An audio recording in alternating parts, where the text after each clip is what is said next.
IAS ఆఫీసర్లు, IPS ఆఫీసర్లు, grade 1 ఆఫీసర్లు రూల్ ఆఫ్ లా మెయింటైన్ చేశారండి.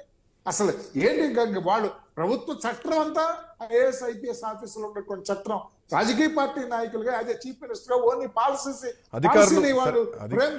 అధికారులు అట్లా ఉంచితే వెంకటేశ్వరరావు అధికారులు అట్లా ఉంచితే కనీసం మంత్రులు కేటాయించిన శాఖలు కూడా వదిలేసి ప్రతిపక్ష నాయకుల్ని తిట్టినటువంటి సందర్భాలు కూడా చూసాం. అసలు వాడి పరిపాలన అనేది లేదు. పరిపాలన ప్రేమ్ గాంధీ గారు డబ్బు సంపాదించుకుంటాం, ప్రతిపక్షాన్ని అణగదొక్కడం తప్ప 5 సంవత్సరాలు చేరినటువంటి లేదు. ప్రేమ్ గాంధీ గారు ఓటర్లు వారు చూపించినటువంటి పరిస్థితి. ప్రేమ్ గాంధీ గారు అనూహ్యంగా ఆంధ్రప్రదేశ్ లో మాత్రం ఎన్డీఏ కూటమి ప్రభుత్వంలోకి వచ్చిందనే చెప్పాలి. ఎందుకంటే చివరి నిమిషం వరకు కూడా తెలుగుదేశం పార్టీతో పొత్తుకు ఒక సస్పెన్స్ వాతావరణం కనిపించింది. బట్ అప్పటికే రాజకీయాల్లో చాలా పరిణామాలు కనిపించాయి. ప్రజలు మాత్రం చాలా సైలెంట్ గా వెళ్లి ఓటేసి వచ్చి ఇంట్లో కూర్చున్నారు. తీర్పును వాళ్ళు కూడా అందరిలాగానే టీవీలో చూశారు. ఈవెన్ గెలిచినటువంటి నాయకులు కూడా ఒక ఇంత షాక్ గానే గురయ్యారు. ఈవెన్ పవన్ కళ్యాణ్ కూడా గెలవగానే ఆయన కూడా ఒక షాక్ ని ఎక్స్ప్రెస్ చేయలేనటువంటి పరిస్థితుల్లోకి వెళ్ళిపోయారు. ఆ గెలుపును ఊహించినటువంటి గెలుపని. మరి దీంట్లో చాలా ఉన్నాయి. వాటిని రెక్టిఫై చేసుకుంటూ ఈసారి కూటమి ప్రభుత్వం ముందుకెళ్లాల్సినటువంటి అవసరం ఉంది. ఇంకోటి ఏంటంటే ఆ రోజు రాజధాని అంశం చర్చలో ఉంది, ఈ రోజు రాజధాని అంశం చర్చలో ఉంది. ఆ రోజు అమరావతి చర్చలోకి వచ్చింది, ఈ రోజు వచ్చింది. ఆ రోజు పోలవరం ఉంది, ఈ రోజు పోలవరం ఉంది. ఆ రోజు మెగాస్టార్ చిరంజీవి ఆ రోజు జగన్మోహన్ రెడ్డిని కలవడం జరిగింది. ఈ రోజు ఏకంగా ముఖ్యమంత్రి మెగాస్టార్ దగ్గరికి రావడం జరిగింది. సో ఇవన్నీ కూడా ఈ ట్రోలింగ్స్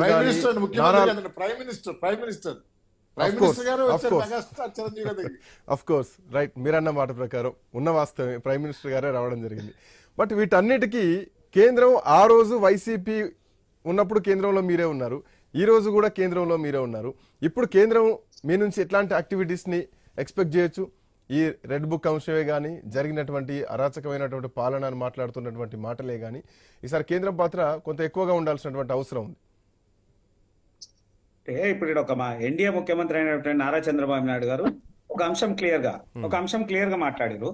మేము ప్రజలపై పాలన వైపే దృష్టి పెడతాం తప్ప ఈ కక్ష సాధింపులు ఎక్కడ కూడా చేయము, కార్యకర్తలు కూడా చేయొద్దు, నాయకులు కూడా చేయొద్దని ఆయన ఆ అసెంబ్లీలో గెలిచినటువంటి ఎమ్మెల్యేలు అందరి సమక్షంలో మాట్లాడినటువంటి అంశం. కాబట్టి అట్లా జరుగుతుందని ఎట్లా కూడా మేము అనుకోము, దాంట్లో ఏమాత్రం కూడా సందేహం లేదు. అడ్మినిస్ట్రేషన్ లో చంద్రబాబు నాయుడు గారు ఎంత తిట్ట అనేది మనకు మొదటి నుంచి కూడా తెలుసు. ఈ రోజు నేను ప్రస్తుతం తిరుపతిలో ఈ రోజు మున్సిపల్ ఆఫీస్కి పోయినప్పుడు నేను ఒక అంశం చూసిన. అక్కడ ఉన్నటువంటి అధికారులు, అక్కడ ఉన్నటువంటి స్టాఫ్ మాట్లాడుకుంటే అంశం అంటే గత ప్రభుత్వం కాదు, ఇప్పుడు చంద్రబాబు నాయుడు గారు ఉన్నారు.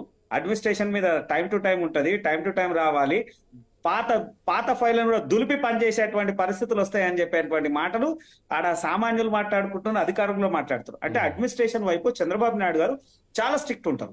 ఏ పనినైనా ఆయన చాలా స్ట్రిక్ట్ గా చేసేటువంటి వ్యక్తి. తర్వాత డిసిప్లిన్ మీద చాలా ఇంపార్టెన్స్ ఉన్నటువంటి, మొదట్లో కూడా మీరు చూడొచ్చు, అసలు ఎవరు చూడనటువంటి కార్యక్రమాలు ఎన్నో, అసలు ప్రజల్ని మమేకం చేసినటువంటి కార్యక్రమాలు ఆయన చేశారు. ఏది అసలు ఎవ్వరు ఇప్పటి వరకు కూడా భారతదేశంలో చేయనటువంటి అనేకమైనటువంటి విప్లవాత్మకమైనటువంటి కార్యక్రమాలు చేశారు. జన్మభూమి కార్యక్రమమే అనుకున్నా గానీ, లేదా ఐటీ సెక్టార్ మీద కానీ ఆయన ముందే అంటే జన్మభూమి అయినటువంటి కార్యక్రమం మీద ప్రజలందరినీ మమేకం చేసినటువంటి దాఖలాలు ఉన్నాయి. నేను అనుకుంటున్నా ఎన్డీఏ తరపు నుంచి ఉన్నటువంటి మా నాయకుడు ముఖ్యమంత్రి అయినటువంటి చంద్రబాబు నాయుడు గారు ఏ మాత్రం ఇది లేకుండా నిష్పాక్షపాతంగా అసలు ప్రజలకి సరైనటువంటి నాయకుడు ఆయనకు తెలుసు. 3 పర్యాయాలు చేసిండు. విజన్ ఉన్నటువంటి లీడర్, ఎవరినో ఏదో చెప్తే వినేటువంటి నాయకుడు కాదు. పూర్తి అన్ని విషయాల్లో అవగాహన ఉన్నటువంటి నాయకుడు. అసలు ప్రజల మమేకమైనటువంటి వ్యక్తి. ప్రజలకు ఏం అవసరము, ఎలాంటి ప్రణాళికాబద్ధంగా ఆయన డెవలప్మెంట్ చేయాలన్నటువంటి విధానం ఉన్నటువంటి విజన్ ఉన్నటువంటి లీడర్. కాబట్టి ఎట్టి పరిస్థితుల ఆంధ్రప్రదేశ్ గత ప్రభుత్వం చేసినటువంటి అవినీతి పాలనకు విరుద్ధంగా డెవలప్మెంట్ ఏందో చూపించేటువంటి ప్రయత్నం తప్పకుండా చేస్తారు. దాంట్లో ఏమాత్రం సందేహం లేదు. ఇక రెడ్ బుక్ అందమా, వారు గతంలో కూడా చెప్పారు, ఈ గత ప్రభుత్వంలో చేసినటువంటి ఎవరైతే అవినీతికి పాల్పడ్డారో వాళ్ళందరినీ చట్టపరంగా శిక్షించేటువంటి వాతావరణం తప్పకుండా ఉంటుందని స్వయాన ముఖ్యమంత్రి గారే అన్నారు. ఇక దాంట్లో మనం భేషజాలాలు చూపాల్సినటువంటి అవసరం లేదు. ఎవరెవరైతే అవినీతికి పాల్పడ్డారు, ఏ రకమైనటువంటి అవినీతులు ఉన్నారు, వాళ్ళంతా చట్టపరంగా ఎట్లా శిక్షించబడాలో అట్లా శిక్షించబడతారు. దాంట్లో ఏమాత్రం సందేహం లేదు. ఈ 2 విషయాలే. ఇంకో నాయకుడు మాట్లాడాడు అంటే నిజంగా కూడా నేను చెప్తా ఉన్నా, అయితే అచ్చెన్నాయుడు గారు మాట్లాడిరు, ఇంకొకరు మాట్లాడి, ఇంకెవరో మాట్లాడిరు, లేదా ఇంకోటి అంటే ఒక అంశం క్లియర్ గా అండి, నాయకులు అధికారులు ప్రజలకు వారధిగా ఉండేటువంటి వాళ్ళు పార్టీలో ఉన్నటువంటి నాయకులు. అవును. నిజంగా కూడా అక్కడ ఉన్నటువంటి ఎవరైతే ప్రభుత్వ అధికారులు ప్రభుత్వ అధికారులకు ఈ నాయకులు వారధిగా ఉండి ప్రజలకు చేయాల్సినటువంటి సంక్షేమ పథకాలు లేదా సంక్షేమంగా జరగాల్సినటువంటి పథకాలను వీళ్ళకి లబ్ధి చేయాల్సినటువంటి బాధ్యత వీళ్ళందరికీ ఉంది. సరే అది బిల్లలు వేసుకొని ఉంటారా లేదా ఇంకో పార్టీ ఎల్లోనా లేదా అది అవసరం లేదు. కలర్ అనేటువంటి అంశం ఇక్కడ క్లియర్ కాదండి. ప్రజలకు వారధిగా ఉండాల్సినటువంటి నాయకులు Point. తప్పకుండా సంక్షేమం మీద ఇవ్వాల్సినటువంటి ఇంపార్టెన్స్ ఇచ్చుకుంటా, లేకుంటే ఈ అధికారికి ప్రజలకు మమేకమైనటువంటి వ్యక్తి ఉంటేనే కొంత సాధ్యమవుతుంది కదండి. ఆయనతో కూడా సాధ్యం కాకుండా ఎట్లా కూడా తెలిసేటువంటి అవకాశాలు లేవు. ఎక్కడెక్కడ ఏమేమి జరుగుతుంది ప్రతి అంశాన్ని ఎవరు చూస్తుంటారు అంటే నాయకులు చూస్తుంటారు. లోకల్ ప్రాంతంగా ఉన్నటువంటి నాయకులు కానీ లేదా ఎమ్మెల్యేలు కానీ, ఎమ్మెల్యేలు ఏమంది వాళ్ళ సమస్యల్ని అసెంబ్లీలో తీసుకొచ్చేటువంటి ప్రయత్నం చేయాలి. స్థానిక నాయకులు ఏంది మున్సిపాలిటీ అయితే మున్సిపాలిటీ, గ్రామం అయితే సర్పంచ్ స్థాయిలో అయితే సర్పంచ్ గారికి లేదా గ్రామ సభలు అట్లాంటి విషయాల్లో ప్రజలకు ఉన్నటువంటి సమస్యల్ని వారధిగా తీసుకోవటువంటి ప్రయత్నంలో అధికారులకు నాయకులకు ఉండేటువంటి సమన్వయాన్ని వేరే రకంగా చెప్తే బాగుంటుందనే నా అభిప్రాయం. దాంట్లో ఏమాత్రం సందేహం లేదు. భారతీయ జనతా పార్టీ ఎన్డీఏ కూటమితో ఉన్నటువంటి అన్ని రాష్ట్రాలు చాలా అభివృద్ధి చెందుతున్నటువంటి రాష్ట్రాలుగా ప్రస్తుతం ఉన్నాయి. అట్లనే ఆంధ్రప్రదేశ్ కూడా గత వైభవానికి ఎప్పుడైతే చంద్రబాబు నాయుడు గారు 2019 ముందు ఆయన చేసినటువంటి పథకాలు ఇప్పుడు మీ పైన కొంచెం భారం ఎక్కువ ఉంది. ఎందుకంటే రాజధాని విషయంలో రావాల్సినటువంటి నిధుల విషయమే కానీ, అమరావతి రాజధాని నిర్మాణ విషయంలో కానీ, పోలవరం ప్రాజెక్టు నిర్మాణ విషయంలో కానీ, జరుగుతున్నటువంటి ఖర్చుల విషయం, పెరుగుతున్నటువంటి బడ్జెట్ విషయం, రాష్ట్ర బడ్జెట్ విషయం, మీకు అంటే ఆంధ్రప్రదేశ్కి ఇవ్వాల్సినటువంటి స్పెషల్ హోదా ఏదైతే ఉందో ఆ ప్రత్యేక హోదా అడగడానికి ఇప్పుడు స్కోప్ ఉంది, మీకు ఇవ్వడానికి కూడా వేరే ఆప్షన్ లేకుండా ఉంది. సో ఈ విషయంలో కేంద్రం ఇంకొక ముద్ద ఎక్కువ పెట్టాలేమో ఆంధ్రప్రదేశ్కు. అంటే ప్రత్యేక హోదా అనేది ముగిసిన అధ్యాయం అండి. అది జరగకపోవచ్చు, అదేందనేది అధికారం ఆలోచించాలి. కానీ ఇప్పుడు ఏంది అని అంటే ప్రత్యేక నిధులు వచ్చేటువంటి వ్యత్యాసం మనందరికీ కూడా తెలుసు. ఇది ఒకటే, ప్రత్యేక నిధులు రావచ్చు, ప్రత్యేకంగా ఆ రాష్ట్రానికి సంబంధించినటువంటి బడ్జెట్ రావడం వల్ల ఆ రాష్ట్ర అభివృద్ధి ఆర్థిక వనరులు ఏ రకంగా ఇచ్చేయగలుగుతాం.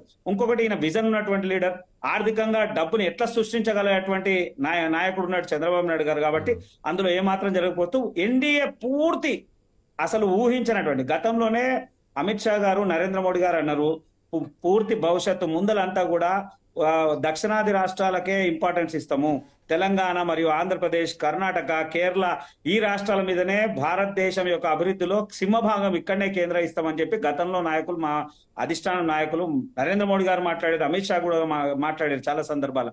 కాబట్టి ఇక్కడ ఎక్కువ ఫోకస్ ఉంటుంది. అందులో ఆంధ్రప్రదేశ్ కి సింహభాగం ఉంటుందని ఆశిస్తున్నట్టు ఏమాత్రం సందేహం. ఈసారి లోక్సభ ఎన్నికల్లో మీరు పెట్టినటువంటి ఆ ఫోకసే కొంతవరకు మిమ్మల్ని కాపాడింది అనుకోవాలి. అయితే ఆ ఫోకస్ అని కాదండి, అభివృద్ధిని ఆకాంక్షించారు, నరేంద్ర మోడీ గారి ఆలోచన విధానాన్ని ఆకాంక్షించారు, ఆ నరేంద్ర మోడీ గారి విజన్ ని అందరు నమ్మిర్రు. దాంతో పాటు ఇక్కడ ఉన్నటువంటి, ఎందుకంటే 5 సంవత్సరాలు ఈ పాలన ప్రజలు చూసిరండి, తిరుగుబాటు. నిజంగా కూడా చెప్తా ఉన్నా, ఎవ్వరు చూడనటువంటి ఒక అధికార పార్టీ ఉన్నటువంటి అధికార పార్టీ ఇంత దారుణంగా ఓడిపోతామని ఎవరూ కేసు చేయలేదు. నిజంగా కూడా చెప్తా ఉన్నా, మేము కూడా ఎన్డీఏలో ఉన్నటువంటి మేము కూడా ఈ స్థాయి గెలుపు వస్తుందని మేము కూడా ఆశించలేదు. మేము అనుకున్నాము 100 పై 120, 115, 116 కూటమిలో 120 స్థానాలు వస్తుండొచ్చు అనుకున్నాం. కానీ ఇంత స్థాయి మార్పు ప్రజల్లో ఇంత వ్యతిరేకత ఉందని మేము కూడా గెస్ చేయలేదు. ప్రజలు ఏ స్థాయి వ్యతిరేకత ఉందో మనకు క్లియర్ గా చూపించారు. ప్రజలు సంక్షేమంతో పాటు అభివృద్ధి కూడా ఆకాంక్షిస్తున్నారు. అభివృద్ధి చేయకుండా వాళ్ళకేదో అవకాశం ఉన్నంత వరకు వాళ్ళ కుటుంబాలకు సంక్షేమాలు ఇస్తున్నది తప్పుడు ఆలోచన అనేది సతీష్ బాబు గారు ఇందాక ప్రేమ్ గాంధీ గారు ఒక మాట చెప్తూ తిరుపతి మున్సిపాలిటీలో ఉన్నటువంటి సందర్భాన్ని ఉదాహరించడం జరిగింది. ఇంకోవైపు గత ప్రభుత్వం ఉన్నటువంటి పేర్లు మారుస్తూ సంక్షేమ పథకాలకు, సో అది ప్రజాపాలన దిశగా మీరు పేర్లు మారుస్తున్నారు. ఈ